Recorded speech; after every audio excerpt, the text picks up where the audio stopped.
Hey YouTube family, this is Nick here with LMD Studios, and today I'm going to give you 5 sketchbook tips to improve your art. So let's get to it.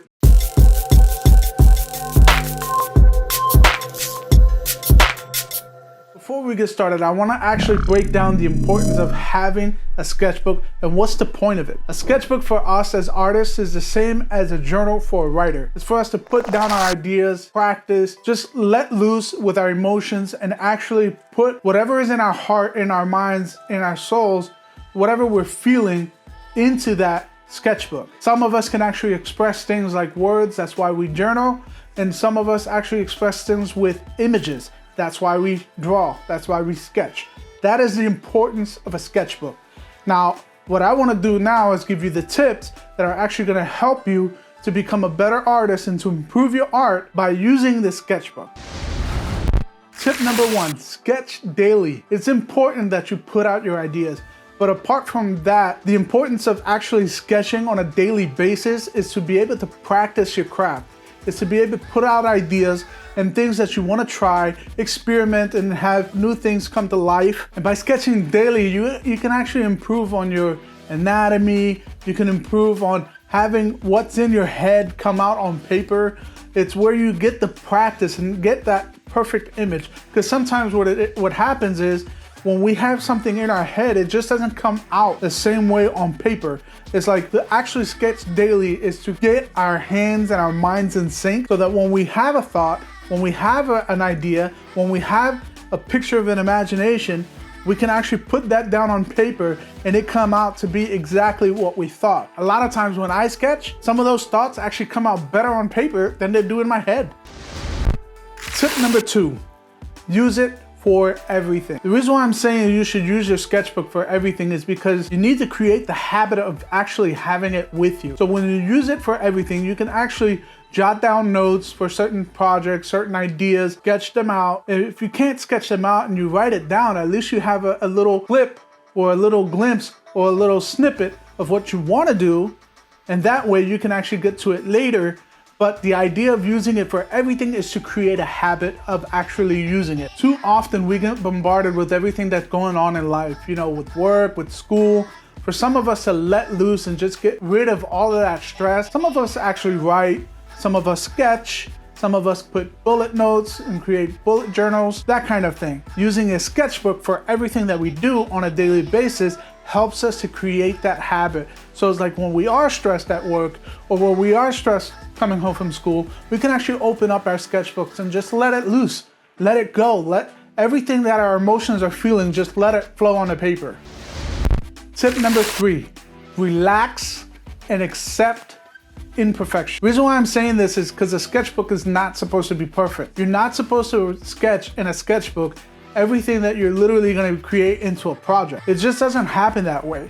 We have to come up with the idea and put it out on paper before we actually make a complete piece and actually put it out for commission or anything like that. When we accept the fact that we are going to be imperfect in the beginning, things begin to flow a lot faster, flow a lot easier. It amplifies our creativity. By accepting the fact that we're not perfect, actually removes the pressure on us to actually put something great on a sketchbook. Don't get me wrong. Sometimes in your sketchbook, you're gonna have perfect images, and sometimes you're gonna have perfect sketches. You're gonna have a sketch of a landscape that's just amazing on sketch, and you don't know if you can recreate that. Well, guess what? You have that sketchbook. You have that idea.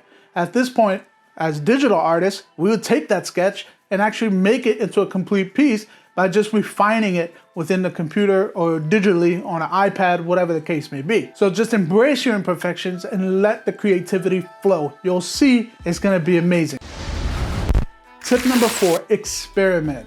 Okay, now experimenting, what I'm talking about experimenting is trying new ideas.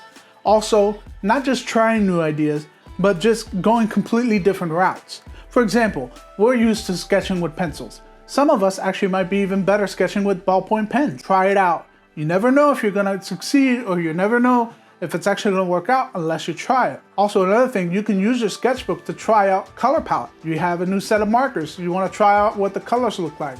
Go ahead and use a page on the sketchbook. You can always turn back to that sketch pad and look at that color palette that you're like, hey, I love this one. I really like this one. I wanna use this same color palette for my next piece. Well, there you go. You have it in your sketchbook. You can always reference it back. Tip number 5 is take note. If you're in your sketchbook and you're actually sketching a piece, for example, you're sketching a landscape and you really like how certain parts of that landscape look, you didn't like how other parts did.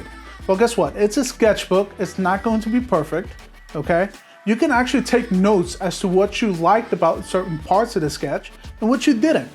Also, if you're sketching a portrait, you're practicing, you're actually taking ideas and realizing, using references, and you liked how you did certain things and you disliked how you did other things. Take notes on that. That's how you improve your craft. Taking notes on different colors that you're going to be using. For example, that I gave on the markers, where you're using a color palette, you can actually write on the side there what those color palettes are called. Even the names of the colors you can write down, and you can use that reference for later. Taking notes can also help us know where we are in that moment. It's not just pointing out different things that you liked about a certain piece or you didn't like about a certain piece, but when you're actually sketching something out, sometimes in your sketch, what you're trying to put out or relay is not the exact emotion that you're showing on that image. So writing it out allows you to have something written down and allows you to know exactly what you were feeling at that moment. What were your intentions for that piece? Why did you sketch that? What was the motivation behind it? Having that kind of thought and having that understanding of that whenever you sketch, there's a motivation behind it, will actually help you to flow with your creativity. You'll start to correlate what your emotions are to what you're putting down on paper or what you're putting down on digital aspect. So there you have it, folks. Those are 5 sketchbook tips that I have in order for you to improve your art. Have any other tips that I may have missed? Go ahead and leave a comment down below. Let me know. I would definitely love to go through them and see what maybe I can implement on a daily basis to improve my art. If you like this video and you want to see more, go ahead and hit the like button and don't forget to subscribe. Also, if you want to see more of my content, go ahead and follow me on Instagram and Twitter. Let's just get connected and see where we're at in the art world. Well, I hope you guys had fun. I hope you learned something. And until next time, see you guys later.